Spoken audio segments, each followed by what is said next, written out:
Good morning, everybody. Another fantastic Wednesday here from Calgary, Alberta. My name is Jade Alberts. I'm a business strategist, influencer, and brand builder. My passion is helping small businesses grow and succeed. Sharing knowledge is why I started the Telling It Like It Is Facebook Live show. It is live. If you have any questions, please ask. If you're watching this on any platform after, we do answer the questions, so feel free to ask away.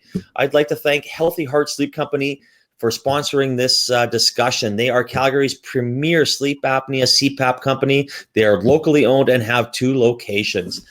Today's Telling It Like It Is guest is Lenneal Howden, founder of Howden Admin. Lenneal, thank you for joining me today, and how are you? I'm doing well. Thank you so much for having me. Oh, I'm so excited to have you on. I know I always like talking a little bit about networking and how I met my guests. And of course, you are one of the people that I met at Founders Coffee. So that is another notch in the Founders Coffee's belt. Yes. I know we meet every Tuesday. You're there quite regularly, and I know I found a lot of benefit from it. So I'm hoping you have too. I have. I do try to attend every Tuesday. They do a great breakfast and a great group of people that get together and get to share knowledge, and I enjoy it very much. Oh, so do I. And I see everyone, when people do order food, I kind of get a little excited when I see all those pancakes and French toast and blueberries come in. I'm like, oh my goodness. Yeah. I'll give a brief introduction here, and then we will hit the road running. Lenneal is a virtual assistant, executive assistant who works with business owners to help them organize, maintain the day-to-day admin for their businesses so they can get back to their year-over-year strategy. She has set up brand new offices, supports offices as the administrator, also recreated office spaces, transferred hard copy to digital filing systems, and much more. From creating templates, multi-page reporting, to developing sophisticated cross-reference Excel sheets built in macros that span various tab sheets or databases. After graduating with honors, she continued to develop skills in project management, event planning, and creating organizational through data analytics as well. I mean, that is a lot of stuff in there. And I mean, so many organizations could do that. And so many people are busy in today's world. A phrase I always use is that time waits for no one, and it's our most precious commodity. So having someone like yourself is priceless. Please expand on, what you do and how you help companies become more efficient. Absolutely. Well, I mean, a little bit of my introduction kind of explains a lot of the different things that I do. Where I really like to help people is, as you said, giving them their time back. So doing the little things that they shouldn't be doing, or that they may be saying to themselves, oh my gosh, I should really have somebody who can do this for me to give me this time back. Sometimes something as simple as research that we may think only takes us 20 minutes, but ends up taking us an hour to 2 hours to really find what we're looking for. Now you get that time put back into your business to spend where you really want to be spending your time. And that point you just brought up is spending time where a person needs to be spending time on. Not, I don't want to call them trivial, facts or what they're doing, but how would you actually go about making somebody, whether it be a president or whoever you're working as, small business owner, more efficient? Well, I take away the small tasks. So things like booking flights or needing to call places that are call centers and you have to sit on hold and wait, or maybe booking appointments, or making sure a presentation is ready so that you don't have to be concerned about the presentation, or instead of spending the time putting in the graphics or on your website, you only have to worry about putting a couple of words of content together, and I can build around that content. So it's a lot of little things, but they're little things that really add up into a lot of time spent. That, again, maybe your time is better spent communicating with your clients instead of posting pictures. Oh, absolutely. Or finding the content to post pictures. Exactly. Again, I'm talking with Lenneal Howden. Her website is in the comments section, so all you have to do is click on it. It will take you right to her website. When it comes to dealing with small business and entrepreneurs, do you find them a little more receptive to having someone like yourself come on board and say, help me? Yes, I do. It sometimes can take a little bit of time to build a relationship and what it is that I would be doing for entrepreneurs or clients. It does take a little bit of time to build a working relationship with anybody. But after I get a nice, good set rhythm, it really becomes something that it works, it flows. And again, going back to that first question, it really gives them that time back. I actually had somebody call me their secret weapon once. I like that. So I mean, a lot of people might have an executive assistant that sits in their office and does the work. I mean, what makes you so? I mean, being remote, does that make you more powerful, I guess? I find it actually makes me more accessible because sometimes when you're sitting in an office, you can have more than one person coming at you and giving you different things to do all at once. Whereas this way, I can be dedicated to my clients directly and know exactly what they need and have that personal relationship and really grow that personal relationship to give them exactly what they need. And even if I'm not necessarily that person, if there's something outside of my scope, I can be honest with them and tell them that and say, let's find you the right person to get that done in the most effective and efficient way possible. Well, and that is awesome. Obviously, honesty is a core to any person's business, and as I've gotten to know you, I know that is very true. So that is great.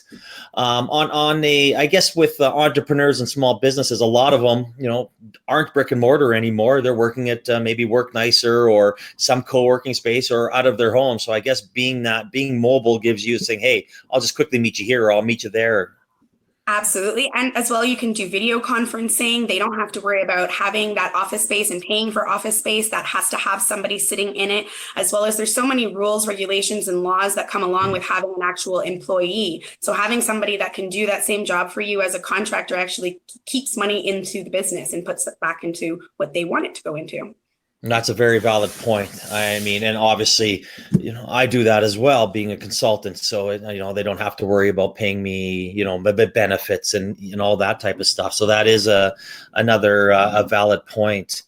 The one thing that you did bring up there was, being able to, when you are mobile and you are able to go to these types of clients. Do you have any specific industry that you work in, or do you kind of cast a wide net? Personally, I cast a wide net. I've worked in probably a dozen or more industries myself now. I do find that administrative tasks do cross over from one industry to another. It is definitely helpful to have some knowledge or some background in various industries, just because sometimes you get into abbreviations or you get into terms and you would need to know sort of what that means. So if it's a new industry, it might be a little bit more of a learning curve, but the administrative tasks still really do translate over. Booking appointments and, reading calendars and making flight bookings. It's really more personal needs and catering to what that person needs to make that effective and efficient. No, and again, I agree. I mean, even the core of all businesses, whether it be, obviously from accounting to anything, is all, again, a lot of the things that differ is how you share your story, how you want to get your word out there or share your knowledge. So that doesn't surprise me that your answer says that a lot of it is the same. So I guess one thing I would like to, discuss a little bit is about how you market yourself. Being a solopreneur and being a person that can really help with time. How do you market yourself differently, or how do you market your services? I've actually completely changed the way I market my services this year. I'm doing a little bit online, but I'm doing a lot more networking and a lot more in person just to get the word out there. I've actually find that virtual assistants are not as popular in Canada just yet. They are more established and more popular in the US, and more companies in the US are going that way. So I've actually found it to be very helpful to get out and just let people know that virtual assistants do exist. You don't have to hire an employee full time, and that you are able to still have an assistant without having the big corner office downtown somewhere. So why do you think Canada is slow to adopt a virtual assistant? I'm not really sure. I don't know if it's just the lack of information that's out there. I don't know if it's the way business is in comparison to the way that it is in the US. I've never really looked into the variations. I can tell you for sure that when people do find out that virtual assistants exist, they're very receptive to the concept. Interesting. So with, a lot of people will say, oh, I have a virtual assistant, and they might think it's some artificial intelligence that might be able to do some tasks. Are you finding that you actually compete against some of those types of maybe AI. I know a gentleman I deal with a lot, Mind Blender out of Lloydminster, Terry, he calls her Wendy, and he says he does a lot of these tasks. Do you find that people use that, or is it total different? I find it's both, to be honest with you. So there's a little bit of people using those as well as people using the virtual assistants. So I have worked in conjunction with one of those. I've also worked where I ended up replacing it, and I've worked where I've been replaced by one as well. Again, I'm going to go back to what I said earlier. It's really what works best for that person. If the most effective, efficient, and cost-effective way is to have another program to do something, even from a calendar standpoint, maybe using an app such as Doodle, which opens up your calendar and you can just create availabilities, might be a little bit better than having somebody log in every day and doing those appointments for you. So, but it's everybody's different, and it's really got to work for what that person needs. Interesting. I do had a question that I was going to ask earlier, and I absolutely forgot when you brought up being able to do, whether it be Skype or Zoom or, GoToMessenger. Which one do you prefer? Which one do you've probably worked them more than I have. Which one do you think is the best? Because I get this question a lot. It really depends on what you're doing. The two I've used the most for small businesses have been Zoom and GoToMeeting. Different ones work better, but depending on where you are as well in the world. I do find that Skype for Business works really well as well if you're already on the Microsoft suites. And now that they've opened it up so that you can have the Skype for Business with people that are outside the organization as well, I find it does work really well. All three of those are very, very comparable. They all have very similar features. What works with whatever else you're using and integrates into whatever you're using as well would be for sure what I would recommend. Yeah, I mean, I agree. I mean, I've used all those, but I love Zoom for some reason. It just seems to be the best. It seems, whether it be connectivity or clarity or never dropping, it just seems to be, in my opinion, the best one. They seem to have the best app as well. Yes, I agree with that. So again, I'm speaking with Lenneal Howden. You can click on her link in the comments section. It takes you to her website. I guess, Lenneal, what is next for you? Well, next for me is growing and making sure that I'm helping whoever I can help to the best of my ability, whether that's on a small project or a big project or just day to day, 1 hour a month or 1 hour a year.